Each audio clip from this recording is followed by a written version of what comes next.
Good evening and welcome to the meeting with the President of Rotary International, Mrs. Stephanie Urchick, and Mr. Tom Gump, who is her aide. So it is the 118th birthday for Rotary. So we are celebrating with two fantastic and important guests. I am Riccardo Lorente. I am the prefect for the District 2032. And also with my governor, we have Mr. Alessandro De Lucchi, who is the president of the training committee. And together with Tom, he decided to organize this meeting. So we can get started with the meeting with the bell and the hymns.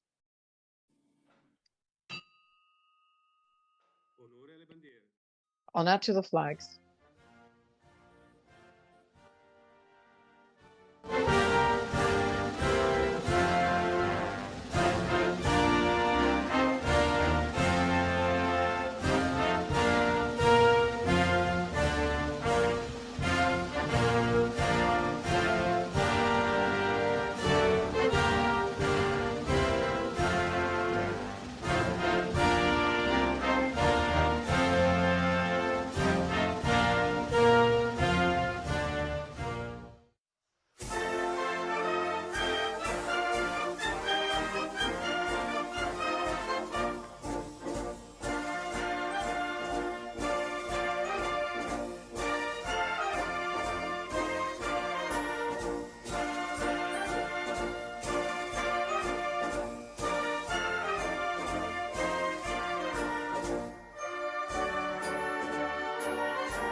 So very well. Good evening to all the European people, and good morning or good day for the people from the USA. It's an honor and a pleasure to coordinate this meeting.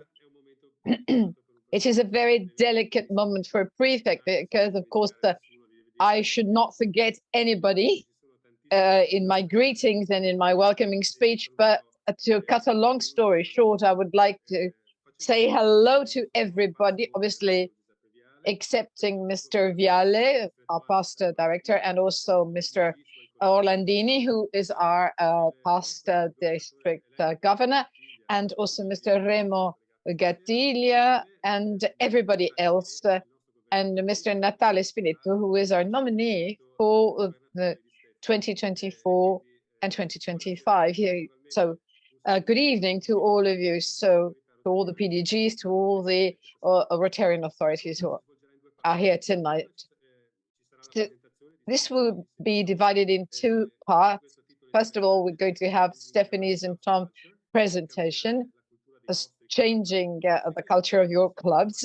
And then we're going to have a question and answer session. I now leave the floor to our president, Mr. Anselmo Orlandini. So thank you very much. And welcome to all of you, really from the bottom of my heart. I think that this meeting completes an extremely important day. It is the birthday of our association, and it completes it with this top-level meeting. So thanks to Stephanie. Can I call you Stephanie? Of course. Naturalmente. And Tom. Thanks to Tom. And they will obviously transmit new stimuli. Like the topic, like our prefect was saying, is extremely interesting. The gradual integration of Rotary and shaping Rotary's future. We have to change the way in which we do Rotary. And Jennifer Jones also mentioned the new Rotary. There's several of us. We hope that loads of people will join. This is not your assembly, Stephanie, but it's a good beginning. So I would like to thank everybody, and I'm really anxious to listen to your speech. So thank you very much, Anselmo. Let me now give the floor to Alessandro De Lucchi, who has organized this meeting. So thank you very much. So thank you, Riccardo. What can I say? It is such a special day for all of us. We're truly honored to welcome Mrs. Stephanie Urchick and PDG Tom Gump. Thank you for having accepted willingly our invitation and with great enthusiasm. Your experience will truly inspire all of us. This meeting on how we can actually transform the culture of our clubs and how we can adopt new habits, new mindsets, and how we can improve the way in which our clubs work. We need to pay greater attention to differences, to inclusion, to new communication methods, how to involve members through innovative projects in order to respond to the needs of the local and global community, strengthening leadership, and how to train our members. We need to understand that with a new approach, we can build stronger clubs and that can truly make the difference in this world. So in this context, we have with us two magnificent representatives of Rotary International who have demonstrated having the extraordinary ability of creating winning cultures. So here we are to listen to your words, to learn from your experience.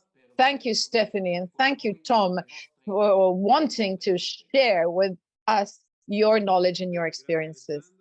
So thank you very much, Alessandro. So I will now give the floor to Mrs. Stephanie Urchick and her assistant, or Ed, Mr. Tom Gumper. So thank you very much. You have the floor. Buonasera, family of Rotary. It is really a pleasure for Tom and I to be speaking with you this evening. And as Governor Arlandini mentioned, what a special day in the entire calendar. This is the most important day for Rotary, being our birthday. So thank you all for joining tonight. What Tom and I want to share with you this evening are some ideas about looking at our Rotary Club cultures, our club and our Rotary events, and what they say to both our members and to those who look at us.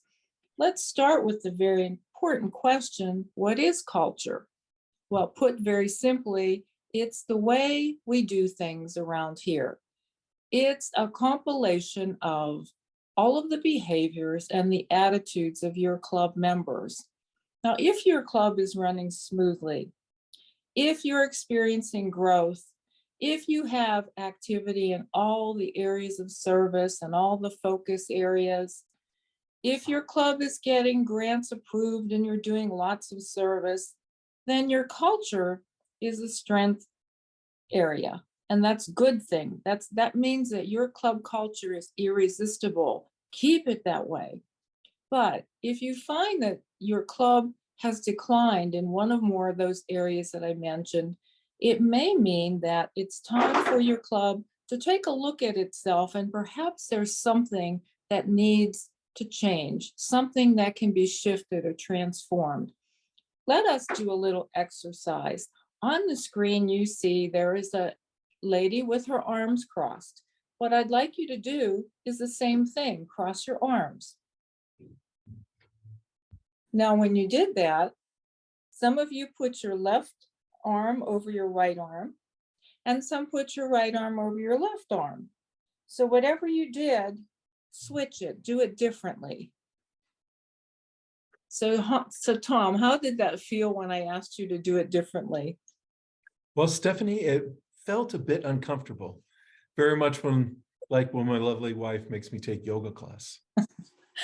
All right, well, if doing things differently is so uncomfortable and so difficult, why are we asking Rotary clubs to do that?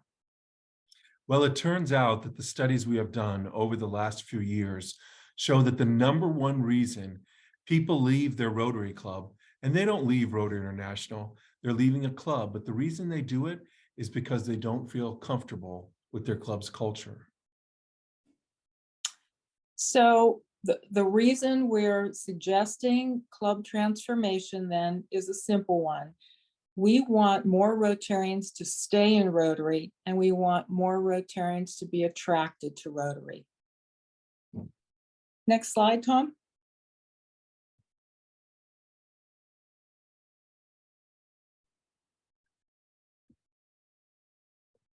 Oh, looks like we have a slide malfunction. That's soon to be corrected. Ah, there it is. Okay. So how do we start this whole process? Well, it begins with something called assessment. What that means is we take a look at our clubs, and we think that the appropriate way to do that is to once a year ask your club members simple questions, do a survey, and find out what are they thinking. This is very much like going on a diet. You know, you have to step on the scale and see where you are. How many kilos are you? And then you do your diet, and then you see where you ended up to see if you lost any weight. So it's very much the same thing. The aspect is the same. We want to take a look at our clubs and find out how we're doing.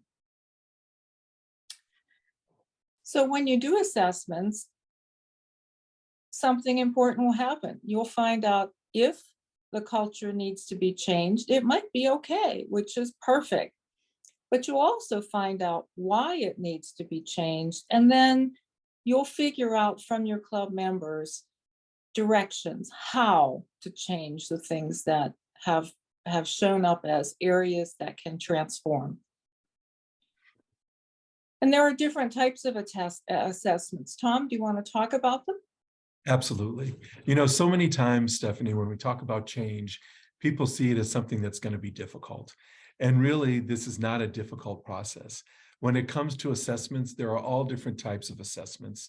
There's 6 different assessment tools that Rotary International has. And you could Google up assessment, you can Google up membership survey, which is something that you give your membership. You can do club health check, which is something you give your board of directors. But when it's all said and done, what we're trying to do is find out what our members want. You know, Rotary is a business like any other business. And let's face it, if we deliver the product that our customers want, they're going to be happy and they're going to want to stay and they're going to ask other people to join them. But if they're not happy, they might stay for a while, eventually they'll leave, but they won't bring in new customers to us. So if you have a small club, it could be as simple as, you know, picking up your cell phone and saying, do you like where we meet? Do you like how we meet? Do you like the format we're delivering? Do you like our socials? Do you like our service projects? Now, if you have a large club, let's say it's several hundred people, then you may want to do a written survey. Now, like I said, you can go to My Rotary and you can download a survey sample. But if you think it's too complicated, that, you know, sometimes these individuals who we helped to do these surveys, they say, well, that's too much Rotaryese, or that sounds too, you know, legal. What you can do is you could just download those words into a SurveyMonkey or a different kind of survey tool and conduct it that way. The most important thing is that we do it, and we do it regularly. Now, why do we have to do it regularly? Your clubs are changing all the time. You have new people joining the club, and then you have other people leaving the club. So the people who are in the club, jointly they have different desires than they might have a year ago. So Rotary International suggests that you do a survey at least once a year. Now, the question that Stephanie and I are often asked is, well, when should we do a survey? So we know this. We know that when we come to forums and we ask people, have you done a survey before? Most clubs and most districts haven't in recent history that they can remember done a survey. And then when we ask when, they usually say that it's when a member leaves, so much as an exit interview. But we would suggest to you that's probably not the best time to do it. Because if you think about it, even if you know the reason they're leaving, you won't have time to change the club in order to keep them. Also, sometimes when Rotarians are leaving, they're all nice people. So sometimes they don't give you the honest answer. So Stephanie, what happens after we do the survey? So if you've done an assessment and you found out that your club is great, then keep it that way. But if you found out that your club has some room to change, or maybe even that it's really beyond change, that it's really not appropriate, you're faced with a decision. And it's very similar to the decisions we face in life, and we call that fight or flight. Do you fight to stay in the club? And do you find some other folks who think like you do and suggest some changes and begin to transform your culture? Or is it easier to take off and look for a different club? I'll tell you a personal story. I am in my third Rotary club. My very first Rotary club, I was in that club for 10 years. And I happened to be in the same club with past Rotary International President Chuck Keller. So how fortunate was I? I had a Rotary godfather, and the club was active, and it did a lot of great things. Did youth exchange and group study exchange and grants. I really loved it. However, after 10 years, I had a job change. So I needed to get closer to my work. So I joined a second club. By that time, I had already been a district governor. This club wasn't interested in anything except meeting and eating. There was no community service. There was no international service. There was no youth service. There wasn't any service. So try as I might, I kept suggesting things and coming up with ideas. But as you can imagine, those of you who are past district governors on the call, you know what happens when a past district governor speaks. Everybody glazes over. So I didn't get anywhere. Nobody was changing. So I came to the decision that I really needed to flee, to take off. Fortunately, as a Rotarian, I sought other clubs. I found another club in a city next to where I was that was wonderful. And that's the club I'm currently in, the Rotary Club of McMurray, Pennsylvania. And we are very active and we do lots of things. Now, this slide shows you another aspect of fight or flight, and that's the exact moment when you realize your club is not at its best. For some people, it could be a few seconds. For some people, it can be weeks. And some people, it will be years. In my case, it took me years to come to the freeze. But then I decided on the action that I needed to take. And in my case, I needed to leave because I failed to understand an important element in club transformation. And that is that you need to find other influencers, other people who think like you do, other people who aren't afraid to try some different things. Tom and I call these people spark plugs, because if you have other people who think like you do, then you're going to have a better chance of getting on the bandwagon and helping to move the club forward. But sometimes, however, it's not a matter of going to another club. Sometimes it's simply thinking about how to create that environment, create that culture from start. And Tom is going to tell us what that means when we start a club from scratch. Well, thank you, Stephanie. Stephanie's right. We all belong to clubs that we love, or we wouldn't be there. And Stephanie and I both belong to what I call a traditional club, and Stephanie calls a legacy club. They've been around for a while. They have lots of traditions. They do things the same way. And I would never leave my club. But sometimes when a club starts getting so small, it can no longer be effective and it can no longer serve in a way that makes sense. So there's a saying we use in club development that it's better to give birth than to raise the dead. Now, I have not done either of those. However, what I have done is I help form new clubs. And why do we form new clubs? New clubs help Rotary grow quickly. When we started my district, the Network for Empowering Women, we added 50 members at one time to our district. It would take a long time to add 50 individual members to one of our current clubs. These new clubs also retain members longer. Now, why is that? Most of the clubs that are starting are either impact clubs or they're cause-based clubs. So an impact club is a club that focuses mostly on service. A cause-based club is around a particular cause that makes people passionate, that drives them forward in order to do service. Now, most of our Rotary members leave within the first 3 years. In the first 3 years of someone joining, we lose 52% of our Rotarians. And even more disturbing is that we lose 10% of new members within their first year of joining. You know, we talk about this on the Membership Growth Committee regularly. And last year, we lost 19,000 individuals that left in the same year that they joined. So how do we keep them? We keep them by getting them to be passionate about something. Because let's face it, after the first year and after 3 years, they're like all of us. They have their lifelong friends and they tend not to leave at that point.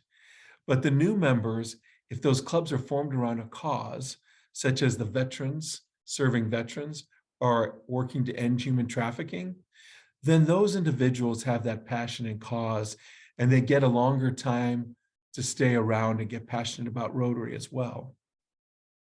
When we started the first ever group in the world, the first ever Rotary Club to serve veterans, those individuals travel, some of them, over 2.5 hours to come to their club meeting.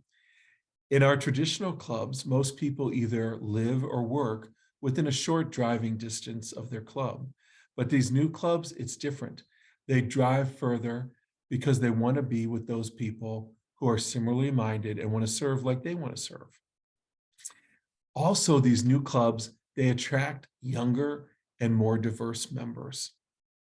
You know, we started a club actually to work for the environment, and we wanted to be a Rotary club. We wanted to work with younger people. So we called SRAG, the Environmental Rotary Sustainability Action Group, and we said, do you have any young people who don't want to only advise, but actually want to get their hands dirty and actually do the projects? And we got a list of 120 and we called them up and we started a club, and now there's members worldwide in this club, young professionals who are working on environmental projects. You know, let's face it, I was told to go out and serve my community. And that's what I do in our traditional club. I make sandwiches for the hungry. We rake leaves for people who can't rake leaves. And we pick up trash along the highway. But if we ask a millennial, come join my traditional club, you can help us pick up trash, it doesn't go so well. And why is that? Because they have this particular passion and they want to serve in a particular way and they want to do it their way. A new club allows them to meet when they want to meet and serve when they want to meet, and serve when they want to serve. So these new clubs also reach out into the community and bring people in that we haven't had before. You know, when we started the first club to end human trafficking, about 2 weeks after we formed, I was inducting a woman from Turkey. And we were all excited because we didn't have a member from Turkey. 20 minutes after we conducted that induction, I received an email from the then sitting Rotary International president, Mark Daniel Maloney, and he let me know that that was his sister we just inducted. And he had been trying for 40 years, 4 decades, to bring his sister into Rotary. But she kept saying no. Why? Because we weren't serving in the area she wanted to serve, and we weren't meeting when it was available to her. Because she was teaching US history in Turkey, but she worked during the day. But the electronic meeting, since that was an e-club, they were able to meet at night. And now she has since moved to Canada, but she's still involved with that club. Also, these new clubs give us an opportunity to partner with other organizations. You know, I recently helped form a club to serve those with autism and their families. It was very easy to do because what I did was I worked with a nonprofit here in my city that was serving that same community.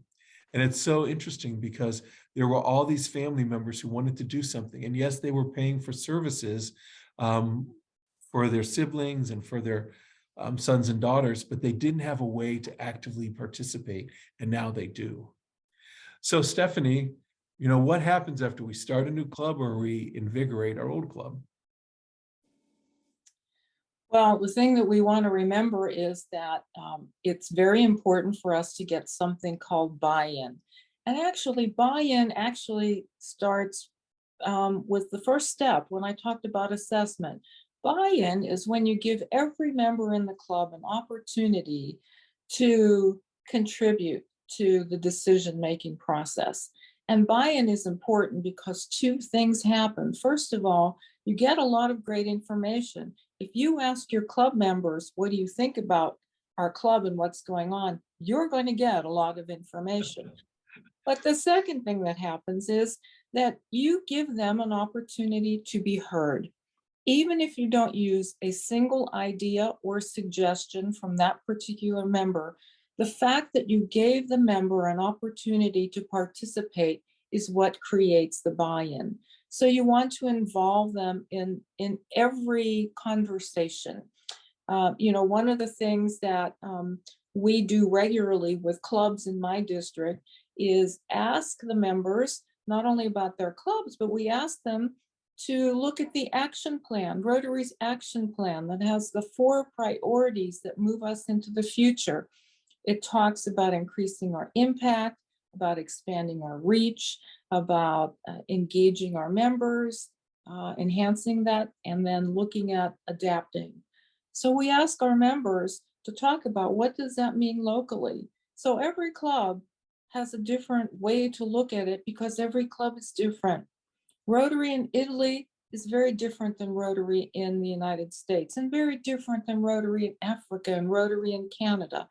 So we want members to talk about what does that mean locally? Those are ways to get buy-in, just involving your club members in decision-making. Now, we mentioned before that it's very important to find other members in your club who are also interested in transformation. And as I mentioned, Tom and I call them spark plugs. You'll know how to find these people because they're very easy to spot. They're the members that always show up for everything. They have the creativity. They're the good communicators. They're not afraid to try new things. You don't want to spend time trying to convince people who are naysayers because, you know, naysayers always want everything to be perfect before they try anything. But we know that spark plugs are the ones who will take a risk and try something, and they'll perfect it as they go. So once that we have done the assessment and we know that there is a change that has to be made, and we identify our spark plug, like Stephanie has been saying, our next step is to actually implement that. And Rotary has an awesome model called the change model. And in this change model, and you'll see that on the left of your screen, we do the assessment, then we make a design, we build it, then we actually implement it, and then we sustain it.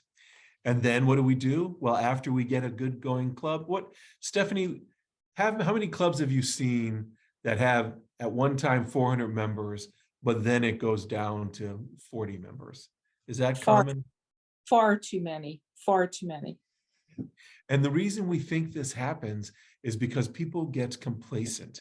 They think we're the biggest club in our district, you know, we're never going to go away. Well, this model, once you get great and once you improve, we want you to still do that assessment once a year, because again, new members are coming in and other members are leaving. So if you allow me, I just want to walk through a few of these steps. So we do the assessment. We talked about that. You find out what the problem is, and then you clarify how do we get to where we need to go. You know, since Stephanie and I have been conducting this, we have actually been using it in our real lives when we work with clubs. And we had a club where a president called us and he said, half the club wants to do away with the four-way test, but the other half is passionate that we keep the four-way test. And so a lot of times when a president doesn't know what to do, we say, conduct an assessment.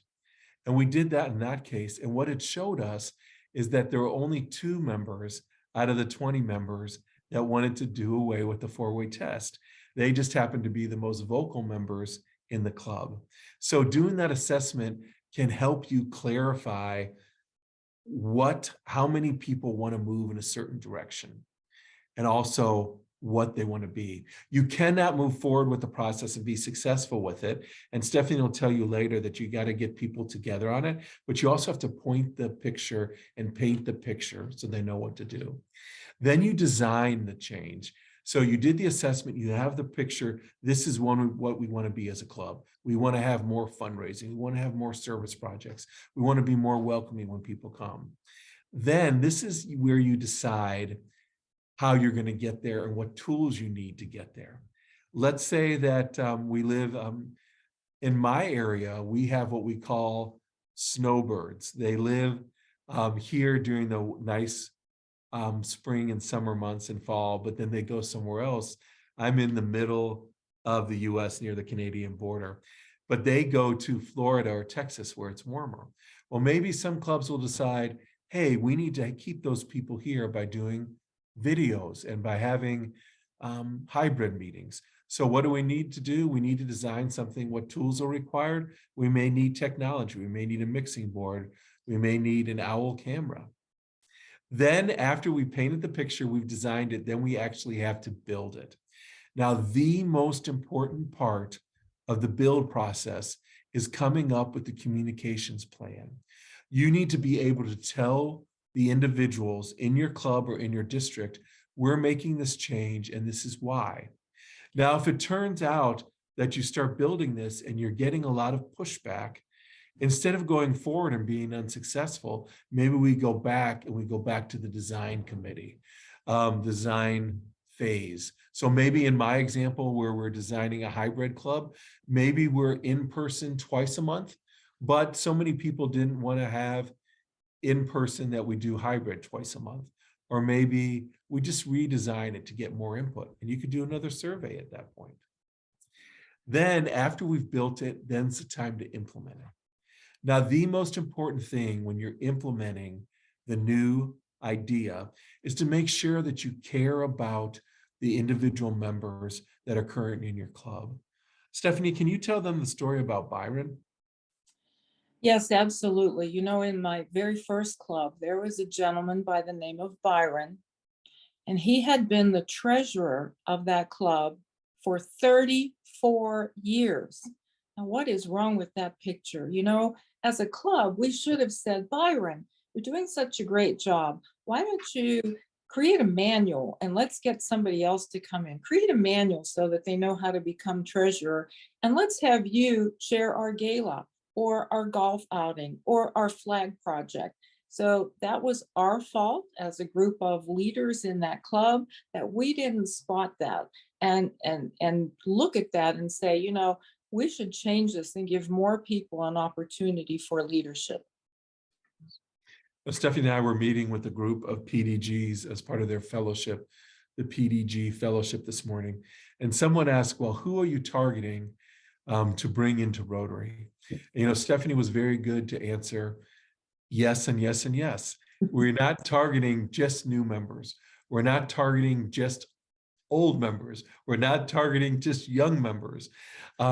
So we have to say and to those things. We want to bring these people in. So if there's someone uncomfortable, we don't want them to leave. Let's include their opinion and include them. So the last step is the sustaining step. Now, this is very important because we have a wonderful organizational structure in Rotary, but really, if we don't have continuity, we're bound to fail. I mean, let's face it, if we have a new Rotary International president every year, and that president doesn't take some of the great things that are on track and implement them in her or his year, then we're just not going to go forward. You know, Stephanie and I were at a Pets one time, and we wanted to get all the presidents fired up. We wanted them to leave knowing that they were going to make a difference in the year, because Rotary really does happen at the club level. It doesn't happen on the 18th floor of One Rotary Center in Evanston, Illinois, USA. So we asked the presidents, before you leave, tell us the one change you're going to make. So there were presidents, each one went around and they were all proud of the change they were going to make. And we were excited because we knew they'd go back and try to implement that change. And we got to a president-elect named Troy. And we asked Troy, what is the one change you're going to make? And he said, I want pie at dessert. And we said, the one change you're going to make is you're going to have pie at dessert. And he said, yes. And so everyone got a big chuckle around the room. So I ran into Troy, because he's actually in my district, a few years later. And I asked him if he got his pie. And he said, yes, I got my pie. And they kept the pie. And that's important because we're talking about sustainability. He didn't want to just have his pie for his year and then when he was past president, not have pie anymore. But the important thing is that Troy making that decision to change, to have a different dessert, made it easier for that club to actually consider larger, more important changes. So they went from a club that was actually resistant to considering any kind of change to being a club that actually was seeking innovation in order to make themselves strong. So right now, that is the second largest club in our district, and it all started over pie. So, Stephanie, so we make the change. What's the next thing we should do after we have that pie? What should we do? Well, before I talk about that, I just want to comment that the story about Troy really shows that small steps are important. Every long journey begins with one small step. And I'm sure you've heard the saying that success breeds success. So when you try something and it's successful, it really gives you the atmosphere to try other things. So when you get to the point where you know that there are some changes and you've communicated them to your club leadership and to your board, and you're going to implement them, it's important that you communicate it to all of the members so that, again, everybody is part of the process and that they know that this is transforming the club culture. So you can do that in a number of ways. You can do that every week when you stand up at your meeting and say, yeah, you know, congratulations, we're doing this a little different. You can do it in written communication that you might have. You can do it in videos that you create. You can do it on social media. We've put this slide in again just to remind you how important it is to do that, because it continues to get the buy-in for you, because you're giving people an opportunity to participate. Now, an important element to remember is that you cannot blow up your club and change everything all at once. That's not a good idea. It's more important to take, as we said, these small steps and do things and change a little at a time. If your club has some very important existing traditions, you want to keep some of them. Like maybe you have a favorite social that you do, or maybe there's an important day in the calendar, or maybe you celebrate birthdays in a certain way. You want to keep existing traditions so that people feel grounded. Remember also that all of us are leaders. Even if you don't hold a club position, from time to time, you're going to be called on to lead a project or to lead a grant or in some other way to lead. So make sure that you use the skills that you have developed as a business professional and don't overuse power, because that can be absolutely demotivating. And finally, keep diversity in mind. It is a very important element of our Rotary value system. And when I talk about diversity, I not only talk about DEI, diversity, equity, and inclusion, I also talk about, I add a letter, I add B for belonging, because diversity, equity, and inclusion are ways that we create an atmosphere, but B is how somebody feels. Do they feel like they belong in that club? And you know, one of the best ways, Tom mentioned it earlier, one of the best ways to engage people and to make them feel like they belong is to get to know them, to ask them as they're coming into the club questions like, what attracted you to our club? You know, what are you interested in? What can you tell us about yourself that we can't see from your resume? Get to know them as they're coming in. President Jennifer talks about this. She calls it the care and comfort of members. As we get to know people as they come in the door, we're better able to create our programs, to create our projects, to create our social events. And we won't be able every week or every event to hit everything that's important to everybody. But if we can now and then do it, it creates the value for people. And value is why people stay in a Rotary Club. And on this slide, I want to bring your attention to that very last sentence because I use it oftentimes.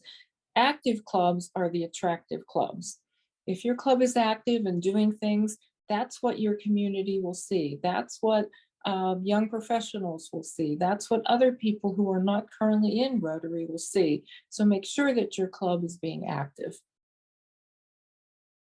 So all of this leads us to the final comments that I'll make about our topic, and that is when you use the idea of culture and do an assessment and see what your club feels like, you'll have an opportunity to create a culture that's attractive. And when that happens, our membership challenges will take care of themselves. People who are in your clubs will want to stay because they'll say, this is so fabulous. I'm having such a good time. I find such value in this. I'm not going to leave. And the people who are not yet in your club will say, look at those people. They're having a great time and they're doing wonderful things. I need to get involved. So irresistible clubs will help us with our membership challenges, and they will help you move your Rotary Club and your districts into a thriving future. So now is the time that we like the best. This is when we open up for questions. So I'm not sure how the questions will be handled, but Tom and I are both available to answer anything that is on your mind.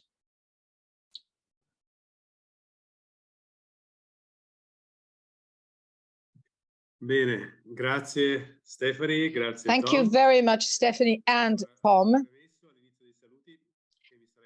So I said that I was going to forget something. So all the nominated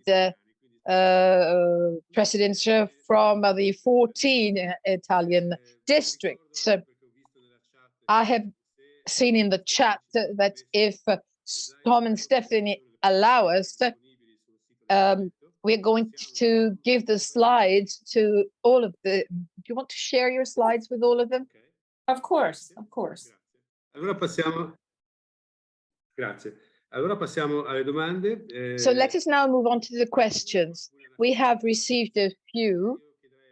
Some come from the discussion, and I'm asking Alessandro Del Lucchi to start with the questions. And we're going to be here until 9:30, and then we'll close the meeting. So thank you very much, Riccardo. If we talk about membership, we need to talk about new generations. So a question we have in our hands from your observatory, could you share an assessment on the evaluation of the Rotary levels at global level? Well, as you know, Rotaract is no longer a program of Rotary, but has become an actual part of Rotary in that Rotaractors are now considered members of Rotary. What we need to do now is to figure out ways for Rotaractors and Rotarians to work more closely together. because in my travels, what I see too often are Rotaractors who are out there doing wonderful things and doing great things, but they're not engaging with the Rotarians. Or I see Rotarians who are having, fabulous activities and grants, but they're not engaging with their Rotaractors. So we do need to get better at figuring out how to get those groups together. And why do I say that? Well, like all of you on this call tonight, I look at all of us. We love Rotary. That's why we're here. I mean, it's 9 o'clock at night. We're on a Rotary call. I mean, we love Rotary, but I also know that I'm not going to be here forever. And I want to make sure that when I'm not, there are people who are lined up behind me who are going to carry on the magic of Rotary. And the best way to do that is to involve younger generations. And to expand our programs with Rotaract, with Interact, with RILA, with Youth Exchange, with all the new generation programs that introduce the concept of service to young people. I tell a story here that I'll share with you. When I was a young woman, I used to go out disco dancing, and I would wear platform shoes that were 8 inches high. And my father would grab me by my arm and he would say, "Where are you going with those shoes? You're going to kill yourself." And I'd say, "Dad, do not worry. We all know how to walk in them. We all know how to dance in them because that's what we do." And that story reminds me that the way I do Rotary is not necessarily the way that Rotaractors want to do Rotary or the way that young professionals want to do Rotary. And that's okay. My job as a Rotary leader is to make sure they understand our mission, our vision, and our core values.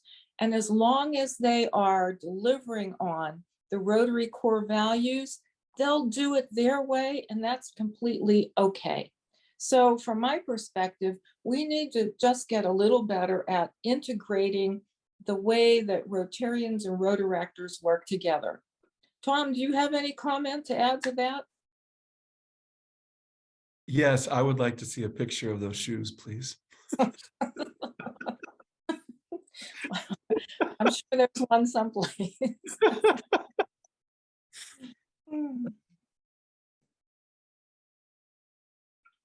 Grazie per la risposta. Prego, Riccardo. Grazie. Thank you very much for your answer, Stephanie. Of course.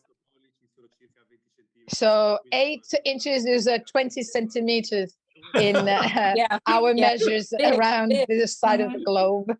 So it's high platform shoes. So we said at the beginning that in this new normality that we are living, how much has the role of the president of Rotary International changed?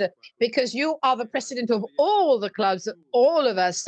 So you have added a lot of things. So how is your role changing? Do you mean how has my role personally changed, or how has the role of the president changed? Well, I would start from how you personally are living from your point of view and how it can change in the future the figure of the international president of Rotary, obviously. Well, the very first item on the role of president job description says to be an inspiration. And that's the role that I take so seriously. I think we really do need to, as Rotary leaders, inspire Rotarians to the service that we need around the world. We don't have to look far. You open your eyes and you can see something that needs to be done in your own community and certainly around the world. We are living in a divided world. Look at all the things that are happening, what's happening in Ukraine, what's happening in Sudan, and the earthquakes and the floods. And, there's so much that needs to be handled.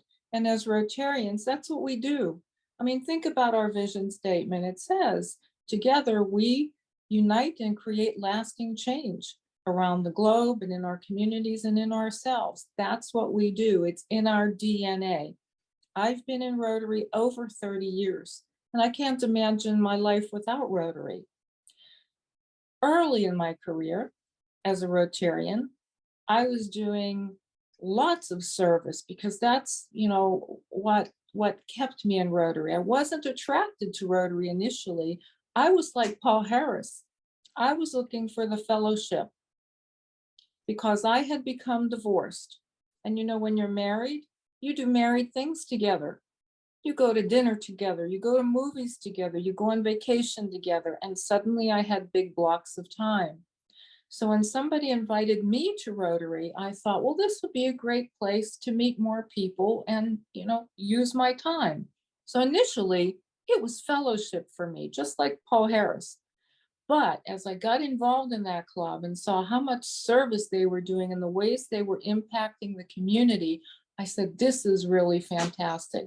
So early on my travels in Rotary, I've been on National Immunization Days, and I've been in the Dominican Republic to install water filters, and I've been in Nigeria to help set up microcredit loans, and I've been in Vietnam to help build and equip an elementary school. So there's been a lot of opportunity for me to travel and see the magic of Rotary actually happen. But now, as I've moved further up the ladder, I guess, in Rotary leadership, there are less opportunities to do that service. There's more opportunity to see the service being done by other Rotarians. Some of you may know this, but next week, I'm actually going to be in Italy. I'm going to be in Bologna. So I hope that I have an opportunity to see the Rotarians in action and what they're doing. I can't wait. It's going to be fabulous. So my job, my role really as the Rotarian who serves in the presidency is really going to be inspire people. We have so much creativity and so much energy and so much enthusiasm for changing the world. I see that as my primary role, to actually help inspire people to create all of this lasting change.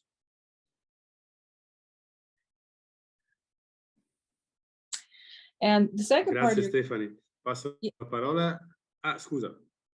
Oh, I was going to say the second part of your question was, how do I see the role of the president changing in the future? Well, Rotary as an organization has also looked at the action plan.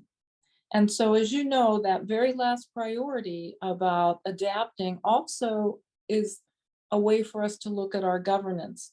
So we are looking at all levels of governance. We're looking at the presidency, we're looking at the board of directors, we're looking at the trustees, we're looking at committees, and we're asking those tough questions. Are we organized correctly? Are we doing the right things? Is there a better way to do that? As you know, several years ago, our general secretary assumed the responsibility of a second title as CEO, Chief Executive Officer. So he's also had the responsibility of looking at different ways to adapt his role, because now he's becoming more administrative. So the inspiration, I think, will always come from the president, but the administration, I think, will continue to shift. And we may see more of that happening with our CEO rather than with the president. Okay, now I'm finished. Grazie Stefani. Thank you very much, Stephanie. With the anticipation of Bologna, I've seen the friends from 2072, they started jumping up and down saying, wow, can't wait to meet you. So now Anselmo is going to ask his question. Okay. So this question I'm going to ask, and that our Rotarian friends have asked, is in relationship with what you have said, the importance of change. Obviously, Rotary is going to experience great changes. Obviously, in the future, several things will change and transform our institution. So the question for you is, do you believe that shaping Rotary's future could indirectly help in making more dynamic and constructive the relationship between different clubs that will become for example, the expression of a region or of a district, and so to completely change the trend that is declining. So do you think that this will revamp the whole system? I do, but let me make a distinction for you between regionalization and our action plan and Shaping Rotary's Future. Shaping Rotary's Future was a committee, and it was a committee of senior leaders who were just looking at and investigating moving into the future. And that committee made a recommendation that went out to the Rotary world, but it was just a recommendation. When we look at regionalization and we look at the action plan, that side is where we have the action that will move us into a future and make us stronger. Now, you may be aware that in Great Britain and Ireland and in Australia, we currently have pilot projects that they're working on governance. Now, the misconception is people think that Rotary said to those two areas of the world, here, try this. That is not what happened. What happened is that they came to Rotary. Great Britain and Ireland said, my goodness, we have most of our members are over the age of 80 and we're not attracting anybody. This is not sustainable. We're going to go away if we don't try something different. We want to try this new model. The same thing happened in Australia. We want to try a new model. They are different models. But when we had our last Council on Legislation, we created the process by which those two models can test out. And remember, a pilot is a test. They're going to try it. And if it works, wonderful. But if it doesn't work, we're going to be like Thomas Edison, who kept trying and trying and trying and trying to invent the light bulb. And he finally said, I found 1,000 ways that don't work, but eventually I'll find a way that does work. And so we have created the process now for people to try change. And one of our biggest issues is that we're an organization founded on tradition. Think about it, 118 years ago, Rotary was formed, and for most of those 118 years, we've been doing things the same way, but the world is not the same. That's why the action plan is so important, because it creates a template, a guide, if you will, a beacon for clubs and districts to look at to figure out what works for us. I mentioned it already. Rotary in Italy is very different from Rotary in Greece and Rotary in England. It's different.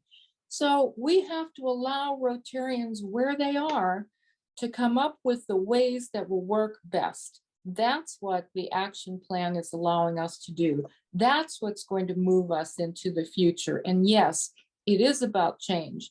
Think about the beautiful butterflies that you see in the spring flying around. They didn't start out that way. They started out in their little cocoons, and they had to transform to get to that butterfly state. So that's where we are. We're thinking about how we transform at the club level, at the district level, at the zone level, and certainly at the RI level. That will move us forward.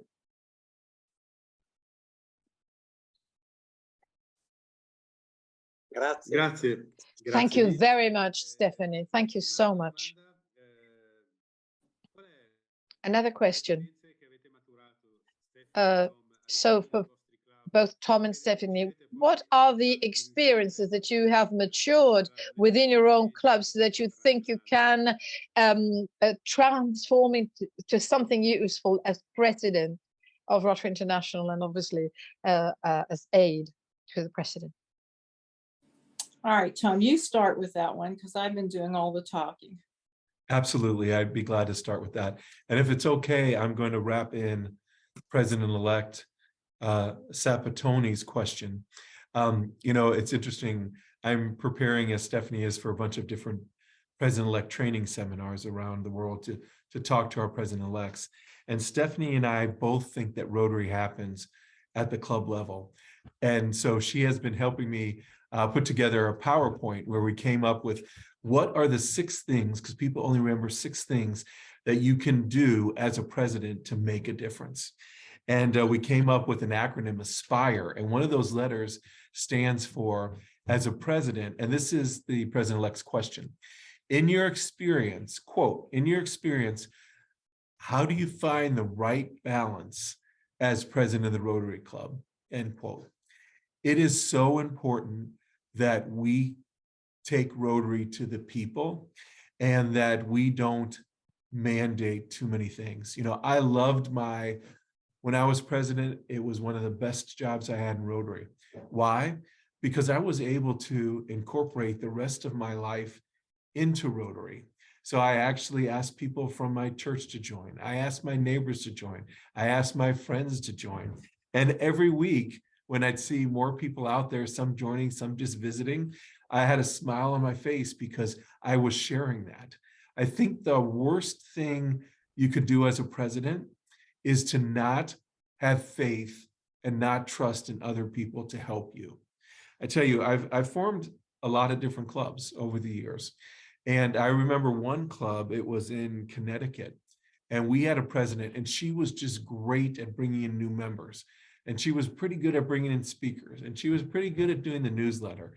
And I told her, I said, you can't do everything. You got to let other people do it for you, because, you know, there's 3 ways to grow Rotary. And this is what Stephanie has taught me. You got to attract new members, you got to engage and retain them, and you got to start new clubs. And I know you can try to think of other ways, but they all fall into those 3. That engagement is very important. And as a club president, you need to inspire, you need to motivate, but you need to let others do things. If you try to do it all yourself, you're going to get tired, you're going to burn out, your family's you're going to feel alienated from your family and friends and our Rotarians.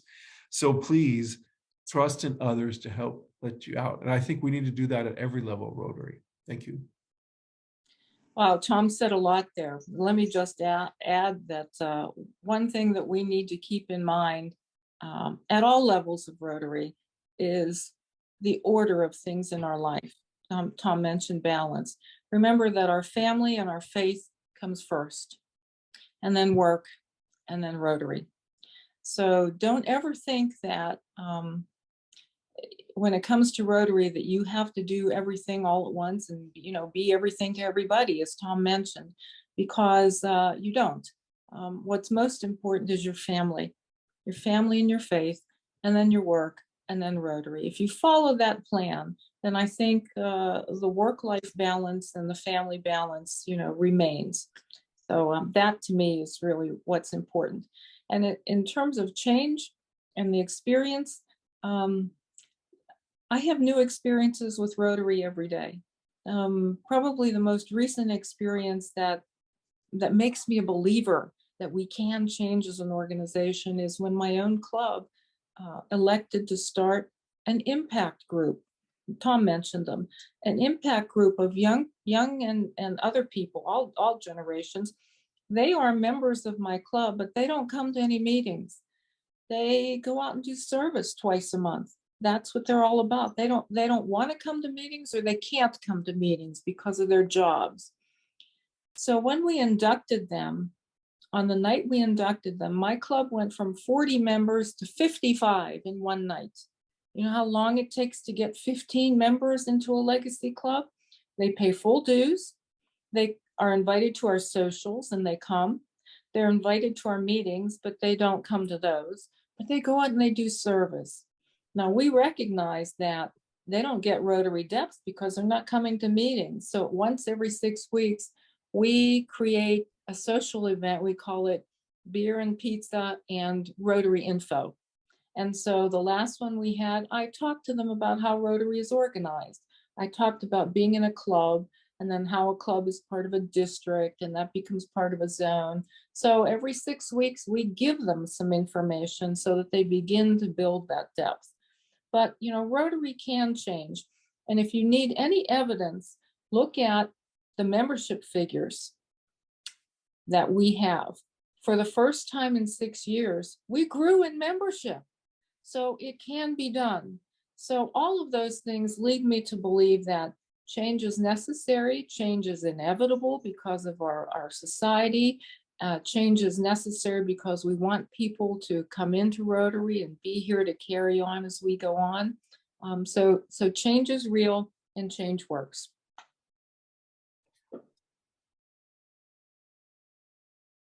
Grazie, grazie mille. Come molti sanno, So thank you very, very much. So it is 35 past 9. Can we still have 5 minutes of your time and then we can say goodbye? Of course. Okay, thanks. So in the chat, I see that Mr. Luciano Maria Gandini, who is in charge of our public image, said that he has involved his wife in all of Rotary thanks to these new hybrid meetings. Another question is, how can we encourage female participation in Rotary leaders or leadership? So maybe, Stephanie, you could tell us your experience being a woman in a leading position within Rotary. Thank you. How it happened. Most important for all of us as leaders to encourage women to keep showing up. Do not be afraid of leadership roles. Encourage women to look at in the club, leading an effort first, maybe a project, then becoming president, then looking beyond the club to move outside of the club and to do things at the district level, and then just keep showing up. That's how it really happens. So the encouragement has to come from all of us, male or female, for all of our members, to encourage them to look at leadership roles and don't shy away from them. The other important thing about moving forward with diversity and getting more members in our clubs, always remember to bring in underrepresented groups in numbers. So often I talk to Rotary clubs and they'll say, oh, wow, there was a woman banker and we invited her, but she didn't stay. Well, no wonder. You have a club of 100 men and you have one woman coming in. Well, no wonder she's not going to stay. You need to really invite people in groups, 3 or 4 or 5 women at a time, or 3 or 4 or 5 young people at a time, or whatever underrepresented group you're working with. Because as individuals, we always tend to look for those who look like us. So, for a woman to walk into a room of 100 men, remember, she has to feel that B that I talk about, DEIB. She has to feel like she belongs. And if she doesn't see anybody that looks like her, or if a young person comes in and doesn't see anybody that looks like him or her, they're not going to want to stay because they won't feel that belonging.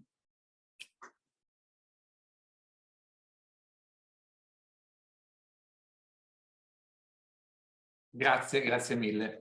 Thank you very much. That was very interesting. Riccardo, 2 flashy questions, just 2 little flashes. Your mic is off. I wanted to ask my last thing before leaving the floor to Anselmo, who will round up. Could you give us some anticipation, some kind of priorities, things that we are hearing for the first time for the Rotary year 24-25? Well, certainly. I think you can all tell how excited I am about Rotary's action plan. Some of you may know that I actually chaired Rotary's Strategic Planning Committee when this all first came about. So I feel like a proud mother. I want to see it grow up. I want to see it get into our clubs, because when we get it into the club level and it takes hold, that's when we move as an organization forward. So that's going to be very, very important for me to make sure that we advance our action plan. I'm also very interested in promoting positive peace. You know, I mentioned we're living in a divided world. So I'll be asking every Rotary Club around the world to do something very specific with tools that we already have. Stay tuned. I can tell you no more this evening. As you also know, we have started a peace center in the Middle East. It's the first time we've had a center in the Middle East. So during my Rotary year, our Rotary year together, we will be having a presidential peace conference and celebration in Turkey to recognize the important work that Rotary does in peace building around the world and to highlight what we're doing with our first class that comes through our Peace Center in Turkey. And finally, I'm always going to stress continuity. You know, in Rotary, we come up with so many wonderful ideas and projects, but sometimes because of our model of, you know, one president at the club level and then gone, one district governor at the district level, then gone, then another international president, then gone. Sometimes these very wonderful projects don't get the marketing or the PR that they need, and then they sometimes can fall by the wayside. So I am very much about continuity. There are some things that have happened in the past several years that are tremendous, that we need to keep working on, empowering girls, you know, obviously working to eradicate polio, and the work that we've begun to do now with mental health and the initiatives. Those are all going to be important for me. And stay tuned, and you'll hear more as we come closer to our IA.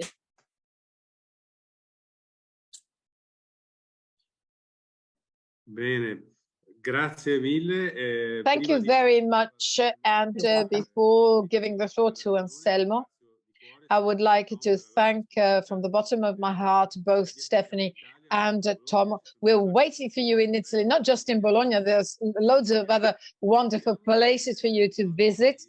And this meeting has been recorded in Italian and English, and it is available on the district site. So thanks, Stephanie. Thanks, Tom. Let me now give the floor to our governor, Anselmo. So I'm joining Riccardo in thanking you. I'm very, very happy that Stephanie and Tom come to Italy. And I'm so proud of being able to talk with Stephanie and Tom. Great honor. I'm a very proud father, like you're a proud mother, a proud father for this initiative. And there hasn't been a better way to celebrate this birthday, I think, this 118th birthday. It has been interesting, all you said, extremely stimulating. And on the chat, we've had extremely positive expressions. And what I wish as a governor and a Rotarian, I hope that this evening has created for each one of us new motivations, so strong as to apply them in the presently. So thanks for what you have told us. You've truly motivated us. Thanks to you, and thanks to all the participants of this magnificent evening. Thank you so much. Grazie a tutti. So thanks to all of you for being here tonight. Thank you very much. Thanks for all you said.